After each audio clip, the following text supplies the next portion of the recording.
Xin kính chào mọi người, kính chúc cả nhà có một ngày bình an và vui khỏe. Trân trọng giới thiệu đến quý vị truyện ngắn Có nên bỏ hết tất cả để về quê ở cùng con cháu. Đây là một câu chuyện khiến chúng ta phải dừng lại để suy ngẫm. Xin mời quý vị cùng lắng nghe. Sau mấy chục năm làm công chức, ăn dè tiết kiệm, ông bà Tâm cũng xây được ngôi nhà 2 tầng khá khang trang giữa làng quê. Ông bà nghỉ hưu, chưa ấm chỗ thì vợ chồng anh con trai ở thành phố về thuyết phục ông bà bán căn nhà ở quê, được bao nhiêu cho họ mượn để mua chung cư và đón ông bà lên ở cùng. Lúc đầu ông Tâm không đồng ý vì bao nhiêu năm gắn bó với mảnh đất quê hương, giờ bỏ làng bỏ xóm lên thành phố ở kể cũng nhớ lắm. Nhưng hết con trai lại đến con dâu ra sức năn nỉ với đủ các lý do khiến ông cũng mũi lòng. Nào là bố mẹ có tuổi rồi, lỡ may nay ốm mai đau, cần ở bên con cháu cho tiện để các con cháu chăm sóc. Nào là nhà đất ở quê bây giờ đang có giá, bố mẹ bán đi cũng được, già nữa căn hộ chung cư của chúng con muốn mua. Chúng con ở nhà thuê mấy năm rồi, tiền thuê nhà và thuê người trông trẻ còn nhiều hơn cả tiền lương của bố mẹ cộng lại. Bà Tâm nghe vậy, liền tiếc tiền, xót ruột lắm. Một mực động viên ông Tâm bán nhà để con trai mua nhà chung cư và ông bà lên thành phố trông cháu. Duy chỉ có người con gái của ông bà lấy chồng làng là không đồng ý với lý do: bố mẹ bán nhà đi như thế, mỗi khi chúng con muốn cho các cháu về ngoại chơi thì biết về đâu. Bà Tâm xuê xoa: thì cứ lên thành phố chứ đi đâu. Anh trai cô lên tiếng: cô là gái, lấy chồng hưởng phận nhà chồng, không nên can thiệp sâu. Không làm thế nào được, con gái ông bà Tâm đành nín nhịn, chỉ ấm ức trong lòng. Lên thành phố được mấy tháng, ông Tâm đã thấy bí bách vì hầu như cả ngày ông bà ở trong 4 bức tường, không khác gì cái nhà tù giam lỏng. Buổi sáng, ông đi bộ đưa cháu lớn đến trường, buổi chiều khi cháu tan học thì ông đi đón. Ở thành phố, ai cũng cuốn vào công việc, hàng xóm láng giềng gặp nhau ở cầu thang máy, chỉ gật đầu chào chứ không trò chuyện thân mật như ở nhà quê. Mấy ông ở cùng tầng chung cư tầm tuổi ông Tâm đã nghỉ hưu nhưng cũng kiếm việc làm thêm, người thì sửa xe, người thì làm bảo vệ. Họ không vướng bận các cháu nên không chịu ăn không ngồi rồi, thành ra ông Tâm chỉ có chiếc tivi làm bạn. Bà Tâm ở nhà vừa trông cháu bé vừa dọn dẹp nhà cửa, giặt giũ cơm nước. Thằng bé lười ăn lại hay quấy nên bà phải đánh vật với nó. Vợ chồng anh con trai của ông bà thì đi từ sáng sớm đến tối mới về. Trưa ăn cơm tại cơ quan. Hôm nào bà Tâm không nấu ăn sáng thì anh chị dắt nhau đi ăn quán. Từ ngày có ông bà lên trông cháu, cô con dâu đợi dần già về muộn hơn. Lúc ấy cơm tối đã được bà Tâm đậy lòng bàn cẩn thận. Các cháu đã được tắm rửa sạch sẽ, nhà cửa gọn gàng, quần áo của ai đã để vào tủ người nấy. Thành ra con dâu ông bà chẳng phải mó tay vào việc gì ngoài việc một tuần đi siêu thị một lần, mua đồ ăn tích sẵn trong tủ lạnh. Ở quê đang ăn đồ tươi, rau sạch ngoài vườn quen rồi. Ông bà Tâm cảm thấy thèm bát canh quả cà mà cũng khó. Muốn nhắc nhở trực tiếp thì ngại vì ông bà sợ con dâu phật ý, cho rằng mình đòi hỏi, không khí gia đình sẽ căng thẳng. Mà nhắc nhở con trai thì anh bảo: ôi dồi ôi, vợ chồng con bận lắm, về muộn là chuyện bình thường. Bố mẹ làm được việc gì thì cứ làm, không làm được thì bố mẹ cứ để đấy. Ăn uống thì dần dần bố mẹ sẽ quen thôi. Nhiều lúc nhớ nhà, nhớ quê, bà Tâm lại gọi điện tâm sự với con gái. Biết bố mẹ vất vả lại không vui, cô con gái nửa đùa nửa thật: Bây giờ đích thị bố mẹ là ô xin rồi nhé, mà không được bằng ô xin chứ, vì ô xin hàng tháng còn có lương. Ngày lễ thích nghỉ về quê chơi cũng không được nữa rồi. Nghe con gái nói vậy, bà Tâm chạnh lòng lắm, nghĩ bụng chắc nó nghĩ mình còn nhà đâu mà về quê. Bà kể lại với ông thở dài. Thôi bây giờ thì trách ai, bà cũng thích lên thành phố cơ mà. Khi cháu thứ hai đi mẫu giáo, ăn bán trú ở trường, như cháu lớn thì ông bà Tâm bớt việc, nhàn hơn. Chị con dâu bắt đầu than vãn về chuyện chi tiêu tốn kém. Nào là tiền điện, tiền nước, tiền ga, tiền đóng học cho con, tiền dịch vụ ở chung cư. Mỗi lần vô tình ông bà nghe thấy thì không sao, nhưng nhiều lần ông bà cảm thấy con dâu cố tình kêu ca thì ông bà bắt đầu suy nghĩ. Ông giục bà từ nay đưa lương của một người cho con dâu chi tiêu. Thế mà lúc bà ốm, không những chỉ có mình ông trông bà ở viện, mà ông còn phải bỏ số tiền lương để dành trả tiền viện phí cho bà. Ông thầm nghĩ, may mà mình chưa đưa hết ruột gan cho chúng, nếu không lại ngửa tay xin con xin dâu từng đồng. Sau nhiều đêm mất ngủ, ông bà Tâm quyết định rời thành phố để về quê ở. Sống những ngày tháng thanh thản tuổi già vì các cháu lớn rồi, không cần ông bà trông nom nữa. Ông bà ân hận vì đã bán ngôi nhà mà suốt đời mình tạo dựng. Nếu có tiền, nay cũng không chuộc lại được, huống chi có bao nhiêu của cải ông bà đã cho con trai hết rồi. Giờ về quê mà phải nương tựa nhà con gái thì mặt mũi nào ngẩng lên với dân làng. Ông Tâm đành bàn với anh con trai đưa ít tiền để ông mua mảnh đất nhỏ, cất một ngôi nhà ngói 3 gian làm nơi thờ tự tổ tiên, để ông bà có chỗ chui ra chui vào. Vậy mà anh con trai thản nhiên, bố mẹ đã quyết về quê thì vợ chồng con cũng không giữ được, nhưng hiện tại chú con không có tiền. Hay là bố mẹ vay tạm ngân hàng đi, rồi thế chấp bằng sổ lương hưu của bố mẹ. Khi nào có tiền chúng con sẽ trả. Ông bà Tâm đành ngậm ngùi, không nói đi nói lại nửa lời. Nhưng chuyện gì ở cái làng quê bé nhỏ này cũng đến tai mọi người hết. Ai nấy đều bảo nước mắt chảy xuôi mà. Từ đó không có ông bà nào dại dột bán nhà lên thành phố trông cháu nữa.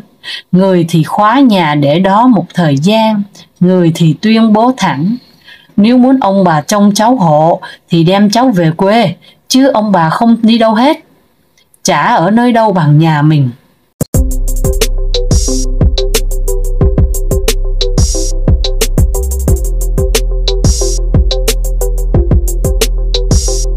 Câu chuyện thứ 3, lòng dạ một người đàn bà tôi vẫn nhớ tên. Ngày còn con gái, chị nổi tiếng đẹp nhất làng Ngọ, một làng nhỏ nằm ở vùng chân núi Trung Du miền Bắc. Chị có làn da trắng mịn, trắng như những bông tuyết, chắc vì thế mà bố mẹ đặt cho chị là Tuyết. Cả làng có một cái giếng thành cao không tới đầu gối người lớn, sát bên cây mít 100 tuổi. Chiều nào làm lụng về, đám con gái đều ý ới rủ nhau ra gánh nước. Giếng sát đường chính của làng nên ai cũng tiện ghé. Chiều nào đám con gái làng rửa chân, rửa mặt, rửa rau, tép ở đó là đám con trai làng đều kiếm cớ tạt qua múc nước uống, kéo nước hộ, trêu chọc người mình thích. Giếng tháng hạ sâu hun hút, kéo được gầu nước mỏi xoải cơ tay, mà ai cũng rạo rực hớn hở. Anh nào cũng muốn kéo nước, gánh nước về nhà hộ chị. 20 tuổi, chị xin thầy mẹ cho đi thanh niên xung phong. Nhà có độc mụn con, mẹ chị vật vã lẫy cơm mất mấy ngày. Thầy ngồi hút thuốc lào đến tận khuya, chả nói chả rằng. Mẹ mỗi sáng vừa tết tóc cho chị vừa rủ rỉ. Em định thế, mẹ biết phải làm, Nhưng nhà ta neo chiết, hay là em nghĩ lại, chứ em đi nhỡ có mệnh hệ gì thì bà nội và thầy mẹ chết mất. Chị ngó lơ lên ngọn khế. 2 năm trước làng vui, gái trai rôm rã mùa cấy mùa gặt, giờ làng toàn ông lão trẻ con, đàn bà. Người chị thương chẳng biết giờ ở chiến trường nào, còn hay mất. Vài tháng, làng lại có tin báo tử chiến sĩ. Người ấy và chị chưa nói một câu hẹn hò, nhưng chị nguyện chỉ đợi người ấy. Chị ngó lơ lơ cây chanh hoa trắng, bung biên dưới mang mai. Lá chuối quạt phần phật đêm trước ngày chị lên đường. Sáng hôm sau, vừa tết tóc cho chị, mẹ vừa khóc. Em mà có mệnh hệ gì thì mẹ chết mất. Chị nói, mẹ để con đi, con sẽ trở về, con hứa. Chị thấy tay mẹ run run trên những cọng tóc mềm óng, ngọn suông chấm thắt lưng. Hòa bình lặp lại, chị trở về làng. Ngôi làng nhỏ chỉ vài chục mái nhà sống bình yên dưới một thung lũng, có những suối lạch đôi bờ cỏ, hoa dại tốt cua cá nhiều vô kể. Biền biệt hơn 10 năm trở về, chị nằm trong số ít người may mắn.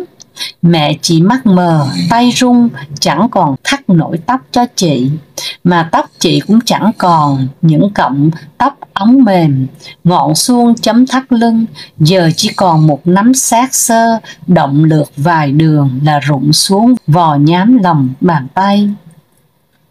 Từ lâu lắm, từ đận ở rừng, đến giờ chị sợ chảy đầu. Mộ bà nội giữa đồng, cỏ hoa dại phủ tùm, mộ thầy sát bên, trồi lên bụi cây sim mùa lại, mùa qua hoa, nở hoa tàn tím tím rịm. Mẹ chị dặn khi nào bà chết, nhớ trồng xác mộ bụi cây sim. Cuối năm đó bà đi, thanh thản trong vòng tay chị. Nhà người ấy đắp cho anh nấm mộ gió trong vườn. Mẹ người ấy xuống tóc vào chùa làng bên đã mấy năm. Chị ngại qua nhà anh, chị né con đường qua cổng nhà anh. Lần nào qua chị cũng khóc, khóc không cầm được, và đêm ấy chỉ toàn ác mộng. Chỉ toàn thấy anh ngực vỡ toang, mặt đầy máu, đờ đẫn với gọi Tuyết ơi, Tuyết ơi. Huyện có quyết định đưa chị về làm cán bộ phụ nữ xã. Xã có 6 làng, làng này cách làng kia cánh đồng. Xã có đủ ban bệ, nhưng mọi việc từ làng trên đến làng dưới, không có việc gì mà không đến tay chị. Từ việc trồng trọt chăn nuôi đến việc vợ chồng xô xát, con trẻ đánh nhau, góp công góp của làm công ích. Có kẻ xiên xỏ hỏi chị tại sao đã ngoài 30 mà không tìm lấy một đám. Chiến tranh hết rồi, người ấy hy sinh rồi, việc làng việc xã lo cả đời sao mà hết được. Những lúc đó chị chỉ cười cho qua chuyện. Tuổi chị, lứa bạn ở nhà đã có đứa sắp lên chức bà ngoại. Ngày nối ngày, công việc tất bật, nhưng mỗi buổi tối trở về, chị cứ ngồi trước gương khóc. Chị thấy mắt mình đang mờ dần, tóc đang rụng nhiều hơn. Ngày ở rừng Trường Sơn, mấy chị em không ai mà không thèm thuồng có được mái tóc vừa dài vừa suông của chị. Cả đội tìm bồ kết rừng, hoa, lá thơm, vò ủ gội cho chị, ngắm nghía, nâng niu như tài sản chung. Vậy mà giờ đây mỗi lần đi đâu, chị phải đội chiếc mũ vải tự khâu, cuốn cái khăn xoa vừa để che những vùng da đầu hở lộ, vừa bảo vệ những sợi tóc còn lại. Chị không thích đêm, bởi vì đêm xuống chị chỉ còn lại một mình, nỗi cô đơn bao trùm căn buồng chật. Và ở thung lũng này dường như đêm dài hơn ngày, bình minh rất muộn, 8 giờ mới thấy mặt trời, chỉ 4 giờ chiều hoàng hôn đã buông trùm. Chị cố ngắm nhìn mình vì chị sợ mai mốt không còn nhìn thấy chính mình được nữa, mắt đang mờ dần mỗi ngày. Nhiều đêm chị ao ước có một gia đình hạnh phúc như bao người đàn bà bình thường, nhưng rồi nghĩ đến những vết tích trên thân thể mình, nghĩ đến chất độc hóa học trong lục phủ ngũ tạng đang hành hạ chị mỗi giây mỗi phút, lòng chị trùng khựng. Chị không muốn ai cùng chịu khổ với quãng đời chị còn lại. Tháng ngày dần trôi, chị không còn thấy những tia nắng ít ỏi chiếu xuống ngôi làng của mình nữa. Trên đầu phải quấn khăn như tu sĩ. Chị làm việc nhiều hơn. Người trong làng nói rằng chị làm cho quên bớt nỗi đau, nỗi cô quạnh. Họ không phục chị. Một nữ chiến binh tàn mà không phế. Chị có thể đi hết nhà này đến nhà khác, vận động bà con mà không cần ai dẫn đi. Hôm nào làng xa chị đi chung xe đạp với mấy chị cùng hội, gần gần chị dò gậy đi, người ta khen chị tài, chị cười cười thủng thẳng. Con đường làng này bao nhiêu cái ổ gà, có bao nhiêu cái ngõ, có bao nhiêu mùi hương chị đều biết. Chị đi bằng linh cảm. Một buổi chiều, chủ tịch xã gọi chị lên thông báo huyện vừa xét xây cho chị một căn nhà nghĩa tình đồng đội. Cả làng xôn xao, ai cũng mừng, ai cũng muốn chị có căn nhà mới vững chãi, thay cho cái nhà ọp ẹp chị đang ở. Vì xét về chiến công thì chị là người có nhiều thành tích nhất. Nhưng chị nói với lãnh đạo xã, chị chỉ có một mình, ở sao cũng được, chưa cần thiết phải xây bây giờ, để suốt đó cho gia đình cô Châu, có chồng hy sinh, một mình nuôi 2 con nhỏ. Sau khi nghe chị trình bày, xã đồng ý, chủ tịch xã giao cho hội phụ nữ mà trực tiếp là chị lo lắng việc xây nhà cho chị Châu. Chị quen anh từ đó. Việc xây dựng khiến chị đi lại nhiều với anh chủ thầu tóc xoăn, dáng thư sinh, nói năng nhẹ nhàng. Người trong làng bắt đầu xì xào, anh là một thợ xây có nghề trên phố huyện. Cả mấy xã đều biết tiếng, cứ xây nhà là tìm mướn anh bằng được. Người đâu mà dễ tin dễ mến, nhìn chả giống dân thợ vôi vữa gạch ngói, lúc nào cũng thanh cảnh lịch thiệp. Đám thợ của anh cũng thế, nề nếp chu đáo, nổi tiếng trong xã ngoài. Anh đã có gia đình 2 con gái, đã biết đi chợ theo mẹ. Vợ anh bán thịt lợn trong chợ phố huyện. Chị thích nghe giọng anh, nghe riết ghiền. Nhiều đêm cố không nghĩ về anh, đêm rất dài. Căn buồn chật chội nghe tiếng trở mình, thở nhọc của chị. Mấy đêm nay, chị lầm rầm ước mình có một đứa con. Một chiều mưa, anh chở chị đi thanh toán tiền vật liệu. Khi quay về trời đã tối, mưa càng lúc càng lớn. Anh ngược mưa đạp xe, chốc chốc quay lại hỏi chị lạnh không, ướt không, đói không. Chị ước gì đường dài hơn, nhà xa hơn. Anh mở cửa, đốt đèn, 2 con người ngồi lặng lẽ. Chị cố nén thở, lòng ngực chị như muốn vỡ bung. Chị giơ tay vuốt ngực, nấc nấc giật giật. Anh chạy đến bên chị hốt hoảng, bàn tay chị lạnh giá nằm gọn trong tay anh nóng hổi. Cả căn phòng chỉ còn nghe tiếng mũi vo ve, tiếng thở gấp gáp, tiếng kẽo kẹt của những chiếc thanh giường chưa bao giờ phải chịu sức nặng của 2 người. Căn nhà nghĩa tình xây xong cho chị Châu và đám con.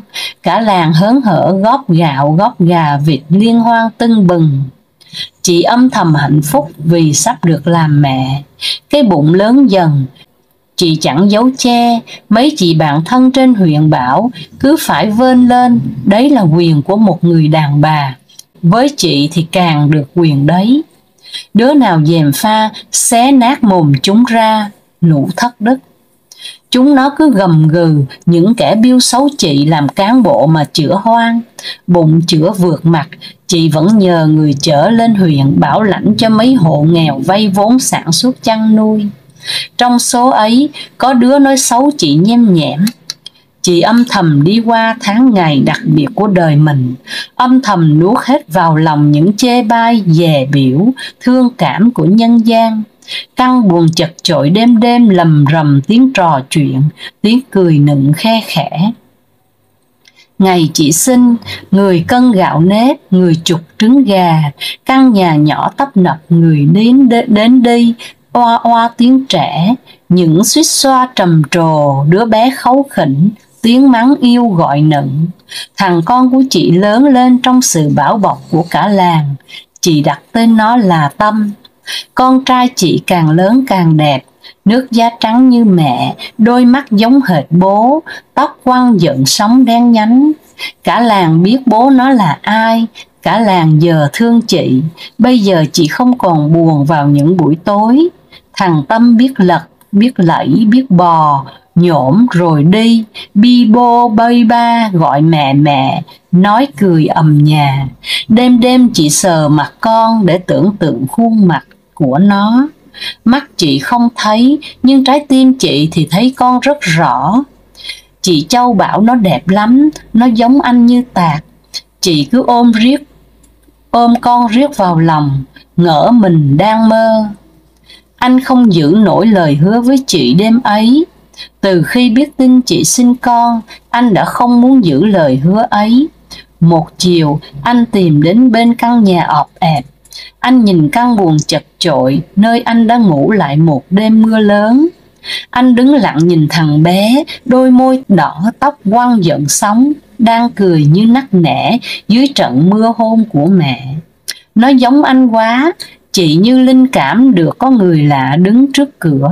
Chị buông thằng bé, quờ quạng ra phía cửa. Anh chạy tới ôm chị vào lòng. Họ khóc, những giọt nước mắt của khổ đau, mãn nguyện, day dứt. Một chiều, vợ anh hay chuyện, chị con gái cả một nhà buôn bán lớn ở chợ huyện. Cao to rắn chắc, tay dao tay thớt thoăn thoắt, người nói rộn rãng. Khắp vùng này ai chả nể tiếng Lâm thịt lợn. Hai đứa con gái của anh cũng phong thanh chuyện bố có con riêng ở xã dưới. Khi nghe báo anh có vợ bé, chị giận điên cuồng, mặt đỏ bừng bừng chém mạnh con dao chặt xương sắc lẹm xuống thớt. Chị gọi thêm hai cô em họ kéo nhau đi, hỏi dò mãi cũng đến được ngôi nhà nằm ẩn mình giữa vườn chuối. Cái cổng xô xệch, lối vào cúc vàng nở thơm nồng nồng. Chị ra hiệu cho lũ em họ dừng lại. Chị ngó người phụ nữ đang quờ quạng quanh đứa con, vừa nịnh vừa dò đút từng thìa cháo vào miệng con. Lòng chị mềm lại. Chị đứng trước mặt người đàn bà gầy gò, đầu bịt khăn như tu sĩ, hai tròng mắt nâu mở to vô hồn. Chị lại gần thằng bé, tim thắt từng cơn. Trời ơi, nó giống anh quá. Chị lại gần hơn để quan sát kỹ người đàn bà mù đang ngồi trước mặt. Chị như hóa đá khi thấy tình địch không hề hay biết sự xuất hiện của kẻ lạ. Bình thản quờ quạng kéo giữ con, vừa dỗ dành vừa cố đút thìa cháo vào miệng đứa bé. Lòng chị thơn thớt. Chị cầm tay tình địch và khóc. Hai người đàn bà ngồi bên nhau sụt sùi quên cả thời gian. Một chiều, người làng thấy chị Lâm thịt heo chở mẹ con chị Tuyết mù lên phố huyện. Một chiều, người làng lại thấy chị Lâm thịt heo chở mẹ con chị Tuyết mù từ phố huyện về làng. Họ vừa đi vừa cười vừa nói, thằng cu con ngồi ghế trước cũng toét miệng cười. Người viết truyện này một chiều ghé sang nhà chị Tuyết vay gạo, đúng ngay khi chị Lâm mang thịt, mang sữa xuống cho thằng cu Tâm. Ngồi đợi ngoài thềm, tôi nghe họ chuyện trò. Chị Lâm bảo, thỉnh thoảng em để chị đưa con lên nhà chơi cho chúng biết chị biết em mà thương nhau. Sau này nó lớn, phải cho nó lên huyện học hành, phải lo cho nó đàng hoàng. Đời em khổ mãi rồi, đời nó không thể khổ lây được, còn có chị đây. Tôi ngó vào thấy chị Tuyết ngồi lặng nghe như nuốt từng lời vợ anh nói. Chị lần tìm và nắm chặt tay người đàn bà đã chia sẻ cho chị một phần hạnh phúc của mình mà nước mắt lã chả. Chị lắp bắp mãi cũng chỉ thốt ra được vài tiếng. Chị ơi, chị thương mẹ con em có tội với chị. Tôi thấy họ ôm nhau, hai người đàn bà bên nhau sụt sùi khắp quên cả thời gian. Thằng cu Tâm ngồi bệt dưới chân hai mẹ, nó mãi chơi với con ngựa gỗ và sợi dây. Chơi chán, nó xà vào lòng mẹ Tuyết, rồi lại chạy sang xà vào lòng mẹ Lâm. Tôi ngồi ôm cái rá không nghĩ ngợi lung tung. Hoàng hôn trùm lên khu vườn chuối, ở giữa có căn nhà ọp ẹp của người đàn bà mù và thằng cu tên Tâm, mà đến tận bây giờ ký ức của tôi vẫn nhắc nhở, và cả lòng dạ một người đàn bà mà tôi vẫn nhớ tên. Câu chuyện xin được phép dừng lại ở đây. Hẹn gặp lại quý vị vào lúc 5 giờ 30 sáng trên kênh Cô Khanh đọc truyện và lúc 20 giờ trên kênh Truyện Mới Mỗi Ngày. Xin chào.